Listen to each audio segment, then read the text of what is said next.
Hello, welcome to Eduvisor. Today we are going to discuss chapter number 16, Environmental Issues of Class 12 NCERT.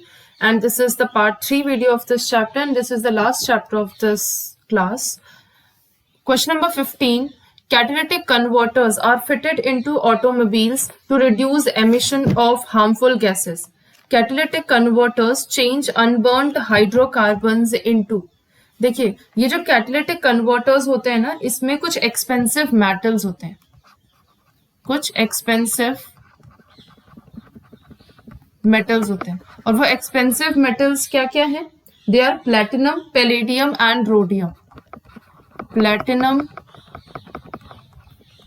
Palladium होता है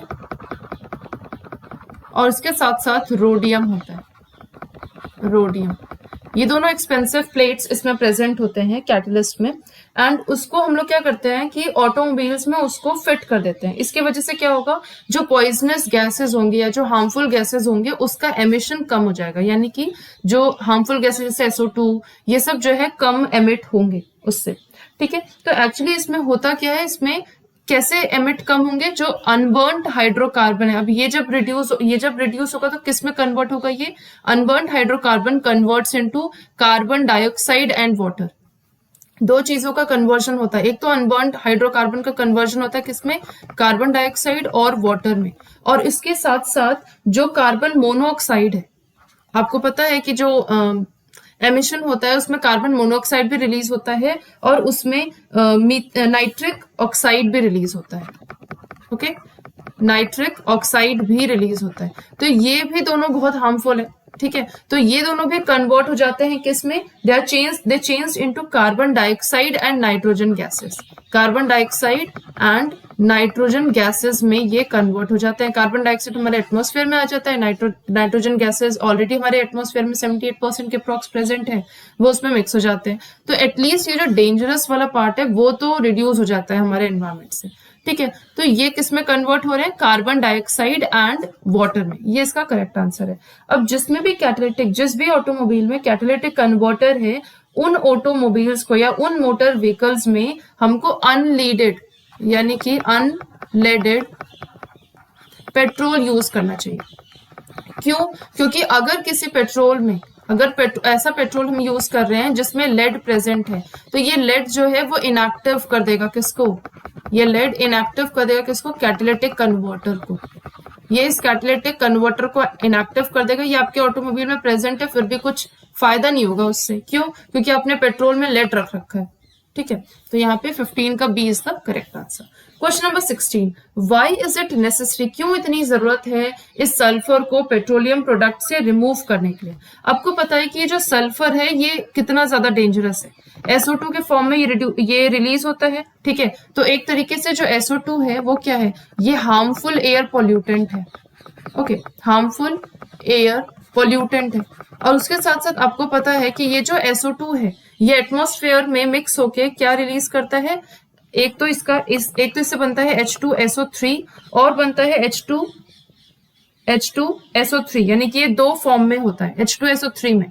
ठीक है, अब ये जो है आपका, ये क्या रिलीज कर रहे हैं? Acid rain. तो इससे एसिड रेन बनता है, तो एसिड रेन भी हार्मफुल है. ये क्या करेगा? जितने भी आपके जैसे ताजमहल का मार्बल है या फिर जो प्लांट्स हैं उनको पूरी तरीके से खराब करने के पीछे या बर्बाद करने के पीछे कौन है? ये SO2 ही है. ठीक है, और उसके साथ साथ ह्यूमन बींग्स में भी अगर हम देखें तो इस SO2 जब भी किसी जगह पे, जैसे दिल्ली में SO2 का कंटेंट ना बहुत ज्यादा है, तो वहां पे क्या, जैसे आप वहां जाएंगे ना 1-2 दिन में ही आपको आईज में बहुत ज्यादा इरिटेशन होने लगेगा. ठीक है, आईज में बहुत इरिटेशन होगा, इस SO2 के वजह से ही होता है. रेस्पिरेटरी सिस्टम डैमेज होगा. क्या होगा? रेस्पिरेटरी सिस्टम जो है वो डैमेज होगा इस SO2 के वजह से ही, यानी कि ब्रोंकाइटिस की प्रॉब्लम हो जाएगी. तो इस वजह से जो है इस SO2 को रिमूव करना बहुत जरूरी है. तो इसका ए आंसर हो जाएगा to reduce the emission of sulphur dioxide in exhaust fume, to increase efficiency of automobile engine. ये सब नहीं है इसका ऑप्शन. ठीक है, क्वेश्चन नंबर 16 का A is the correct answer. Question number 17. Which one of the following impurities is easiest to remove from waste water? Waste water से किसको रिमूव करना बहुत इजी होता है? देखिए, बैक्टीरिया की बात करें, बैक्टीरिया तो नेकेड आई से दिखता भी नहीं है, तो इसको आप कैसे ही रिमूव करोगे? तो ये रिमूव तो नहीं हो पाएगा. कोलॉइड्स हो गए या फिर डिजोल्व सॉलिड। ये कोलॉइड्स और डिजोल्व सॉलिड के लिए बहुत ही बढ़िया तरीके का फिल्ट्रेशन प्रॉपर्टी, ये सारी चीजें चाहिए होंगी, ठीक है। प्यूरिफिकेशन टेक्निक चाहिए होगा इसको रिमूव करने के लिए, तो ये भी रिमूव इतनी आसानी से नहीं हो पाएगा। सस्पेंडेड सॉलिड ऐसा समझो, जैसे मान लीजिए आप एक ग्लास में आपने पानी डाला, ठीक है, और उस पानी में आपने मिट्टी, ठीक है, इसमें आपने क्या डाला, मिट्टी डाला, आपने इसमें स्लिट डाला, इसमें आपने जो है पेबल्स, कुछ भी पेबल्स डाल दिए, और उसके साथ साथ आपने इसमें शुगर भी डाला, ठीक है, शुगर या सॉल्ट। तो आपको क्या लगता है किसको रिमूव करना बहुत आसान होगा? ये जो सस्पेंडेड सॉलिड है, ये जितने भी है ना सैंड, स्लिट, पेबल्स, ये मिक्स नहीं हो पाएंगे इस पानी में, ठीक है, ये नीचे बैठ जाएंगे, ये सैंड भी ऐसे नीचे बैठ जाएगा, लेकिन शुगर और सॉल्ट ये तो इसमें मिक्स हो सकते हैं, ठीक है। तो इनको रिमूव, अब ये जो नीचे बैठ गए ना, इसको हम क्या कहेंगे, सस्पेंडेड पार्ट, सस्पेंडेड सॉलिड्स कह सकते हैं इसको, ठीक है। तो अब क्या करोगे, अब धीरे धीरे इस पानी को जो है किसी और कंटेनर में डालोगे, तो ये इतना पार्ट जो है आपके पास मिल जाएगा। तो इस तरीके से आपने इसको रिमूव कर दिया, बहुत इजीली तरीके से इसको रिमूव कर सकते हो। 17 का D is the correct answer. Question number 18. Which one of the following diseases is not caused due to contamination of water? Water के contamination से कौन सा disease cause नहीं होता? इन तीनों को देखिए, जॉन्डिस, कॉलेरा एंड टाइफाइड, ये वाटर कंटेमिनेटेड डिजीजेस हैं, वाटर कंटेमिनेटेड डिजीजेस हैं, ठीक है। सिर्फ आपका हेपेटाइटिस बी है जो वायरल इन्फेक्शन के वजह से होता है, वायरल इन्फेक्शन के वजह से होता है, ठीक है। तो ये आपका करेक्ट आंसर हो जाएगा 18 का ए। कॉलेरा, वाइब्रियो कॉलेरी, टाइफाइड जो है वो आपका सैल्मोनेला टाइफी बैक्टीरिया से, ये सब, ये दोनों जो है वो ट्रांसमिट होते हैं। ओके, सो 18 का A is the correct answer. Question number 19. Nuisance growth of aquatic plants and bloom forming algae in natural water is generally due to high concentration.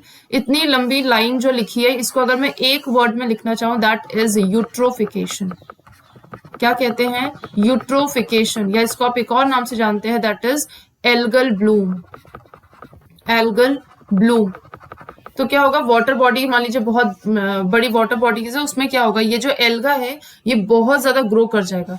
Alga इतना ज्यादा, इतने ज्यादा अमाउंट में ग्रो कर कैसे जाता है, क्या प्रेजेंट होता है वहां पे बहुत ज्यादा अमाउंट में फॉस्फेट और नाइट्रोजन वहां बहुत ज्यादा प्रेजेंट होता है, ठीक है। फॉस्फेट और नाइट्रेट या नाइट्रोजन ये सब बहुत प्रेजेंट होता है, इसकी वजह से ये एल्गा जो है वो ब्लूम के फॉर्म में इतना ज्यादा ग्रो कर जाता है, ठीक है, इन दोनों की वजह से। यहाँ पे ऑप्शन में देखिए फॉस्फोरस लिखा है, ठीक है, फॉस्फोरस है, फॉस्फोरस, इसके वजह से बहुत ज्यादा ग्रो कर रहा है हायर कंसंट्रेशन में। अब ये जो एल्गल ब्लूम है, ये क्या करेगा, ये नीचे के वाटर बॉडीज में नीचे रहने वाले जितने भी एनिमल्स हैं, उनको डायरेक्ट जो है ऑक्सीजन इनको नहीं मिल पाएगा, एयर से डायरेक्ट कांटेक्ट नहीं हो पाएगा, इसकी वजह से अंदर ही अंदर वो मर भी जाते हैं, ठीक है। तो ये एक तरीके से चोक कर देता है इस वाटर बॉडी को, ठीक है। तो 19 का D is the correct answer. Question number 20. Algal Bloom imparted distinct colour. अब आपको यही जो एल्गल ब्लूम या यूट्रोफिकेशन पे ये दूसरा क्वेश्चन भी है एल्गल ब्लूम का। आपने देखा है कि जो एल्गल ब्लूम या यूट्रोफिकेशन एकदम ग्रीन कलर का होता है, ठीक है। ग्रीन कलर का क्यों होता है, क्योंकि इसमें दो चीजें हैं, एक तो इसमें ग्रीन एल्गी है, ग्रीन एल्गी इसमें प्रेजेंट होता है, और प्लस ब्लू ग्रीन एल्गी भी प्रेजेंट होता है। Blue green algae, blue green algae क्या कहते हैं, दैट इज बीजीए, साइनोबैक्टीरिया, जो नाइट्रोजन का फिक्सेशन करता है। इन दोनों का जो पिगमेंट होता है ना, इन दोनों का जो पिगमेंट होता है that is green in colour, pigment he green होता है, और इसी वजह से हमको पानी भी ग्रीन कलर का दिखता है। तो इसका आंसर हो जाएगा 20 का ए। उनके पिगमेंट की वजह से वो ये कलर इम्पार्ट करते हैं, ग्रीन कलर इम्पार्ट करते हैं। Okay, question number 21. Match the items in column 1 and column 2 and choose the correct option. देखिए ऑप्शन नंबर 1, यूवीबी स्पेशली जो है, अगर यूवीबी का बहुत ज्यादा एक्सपोजर हो जाता है तो उसके वजह से ना स्नो ब्लाइंडनेस हो सकता है, ये प्रॉब्लम हो सकती है, स्नो ब्लाइंडनेस। तो यूवी की वजह से स्नो ब्लाइंडनेस होता है। अब डीडीटी, आपको मैंने लास्ट क्लास में बताया था, डीडीटी जो है वो हर ट्रॉपिक लेवल पे क्या होगा, एक्यूमुलेट होगा, ठीक है। तो जब हर ट्रॉपिक लेवल पे एक्यूमुलेट होगा तो इसकी वजह से क्या कॉज होगा, बायोमैग्निफिकेशन।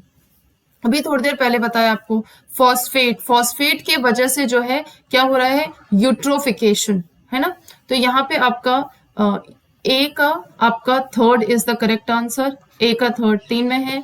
सी डीडीटी का जो है वो 1, डीडीटी का यानी कि सी का 1, सी का 1 एक ही में है, तो यहाँ पे C is the correct answer. Biodegradable organic matter जो है वो बीओडी कंटेंट, यानी कि आपको पता है कि वाटर बॉडी में बीओडी का लेवल बढ़ जाएगा अगर मान लीजिए बढ़ रहा है, ठीक है, यानी कि ऑक्सीजन की डिमांड बढ़ रही है, यानी कि वहां पे जितने भी ऑर्गेनिजम्स है वो ऑक्सीजन को बहुत जल्दी जल्दी जो है यूज कर रहे हैं, तो यानी कि वहां पे माइक्रो ऑर्गेनिजम्स बहुत ज्यादा है, वो पानी बहुत ज्यादा गंदा है, ठीक है, तो इसलिए ऑक्सीजन की डिमांड ज्यादा होती है, ऑक्सीजन की डिमांड कम होगी तो पानी साफ होगा। तो इस तरीके से बायोडिग्रेडेबल ऑर्गेनिक मैटर जो है वो बीओडी के लेवल को बताते हैं, ठीक। तो 21 का C is the correct answer. Question number 22, in the textbook you came across 3 miles island and Chernobyl disasters associated with accidental leakage of radioactive waste, ठीक है। In India we had Bhopal gas tragedy, Bhopal gas tragedy India में हुई थी, तो वो किस वजह से हुई थी, क्या चीज का लीकेज हुआ था जिसकी वजह से भोपाल गैस ट्रेजेडी हो गई थी। तो देखिए भोपाल गैस ट्रेजेडी पहली बात हुई कब थी, ये हुआ था 3 दिसंबर 1984 में, और लगभग 40 टन्स लीकेज हुआ था, 40 टन्स, और 40 टन्स लीकेज क्या हुआ था, आपका मिथाइल आइसोसाइनेट गैस का लीकेज हुआ था, और इसमें लगभग जो है 4000 अप्रोक्सीमेटली 4000 यानी कि 3800 पीपल्स जो है इनको प्रीमेच्योर्ड किसी की डेथ हो गई थी, कोई बहुत ज्यादा प्रॉब्लम में था, तो ये सब था। तो 22 जो क्वेश्चन है उसका B is the correct answer. Methyl isocyanate gas का लीकेज हुआ था, 40 टन्स लीकेज हुआ था, 4000 के अप्रोक्स डेथ हुई थी, और कब हुआ था ये ट्रेजेडी, 1984 3 दिसंबर को। Okay, so with this thank you. और आपका ये क्लास के यानी कि क्लास 12th का जो जितने भी चैप्टर्स हैं, क्लास 11th के जितने भी चैप्टर्स हैं वो हमने कंप्लीट कर लिए हैं क्वेश्चंस। Thank you.